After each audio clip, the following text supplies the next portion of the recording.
దాస్య శృంఖలాలలో మగ్గుతున్న భారతీయులకు అభయాస్తం అందించి, ఒక కొత్త నూతన ఉత్తేజాన్ని నింపి, భారతీయులను జాతీయ ఉద్యమం వైపు ఆకర్షితులను చేసి,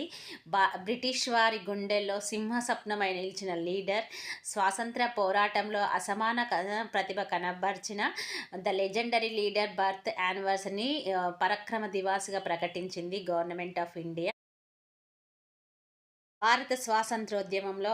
అత్యంత ధైర్య సాహసాలు కలిగిన విప్లవ వీరుడు నేతాజీ సుభాష్ చంద్రబోస్ గారు 1897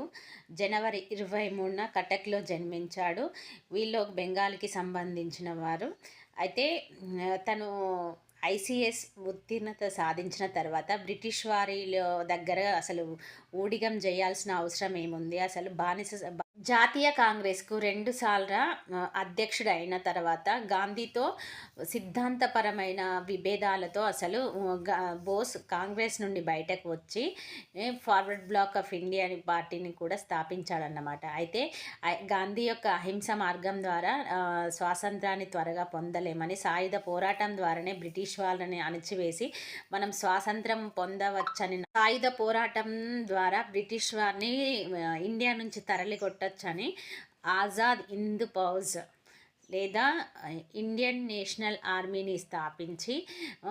చాలామంది యువకులని స్వాతంత్ర ఉద్యమంకి ఆకర్షితులైన తన అది ఆర్మీలో చేర్చుకొని బ్రిటిష్ వారికి వ్యతిరేకంగా సాయుధ పోరాటాన్ని చేశాడనమాట. అయితే 1939లో రెండవ ప్రపంచ యుద్ధం మొదలైనప్పుడు దీన్ని ఒక సువర్ణ అవకాశంగా భావించిన బోస్ జర్మనీ, జపాన్, రష్యాలో పర్యటించి వారి మద్దతుతో అసలు భారత యుద్ధ ఖైదీలను, రబ్బర్ తోటలో ఉండే కూలీలను, ఇతర భారతీయులను ఒక సైన్యంగా ఏర్పాటు చేసి బ్రిటిష్ వారిపై దాడి చేయాలని తను నాకు రక్తాన్ని ఇవ్వండి, నేను మీకు స్వాతంత్రాన్ని తీసుకొస్తానని చెప్పి అసలు ప్రజలని ఆజాద్ హింద్ ఫౌజ్లో చేర్చుకొని బ్రిటిష్ వారి అరాచకాలకు వ్యతిరేకంగా బ్రిటిష్ వారితో పోరాడిన ధీరుడు, శూరుడు మన నేతాజీ సుభాష్ చంద్రబోస్ గారు. అయితే 1945లో తైవాన్ నుంచి టోక్యోకి వెళ్తున్న విమానం అయితే బోస్ సోవియట్ యూనియన్కి బందీగా ఉన్నాడని కొన్ని కథనాలు కూడా వెలువడినాయి అన్నమాట. అయితే బోస్ యొక్క మరణం పైన గవర్నమెంట్ ఆఫ్ ఇండియా 1956లో షాన్బాజ్ కమిటీని వేసింది. అప్పుడు ఆ షాన్బాజ్ కమిటీ జపాన్కి వెళ్ళి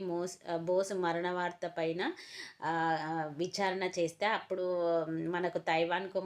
తైవాన్ దేశంతో మనకు మంచి సంబంధాలు లేకపోవడం వల్ల, అక్కడ తైవాన్ ప్రభుత్వం అనేది సహకరించకపోవడం వల్ల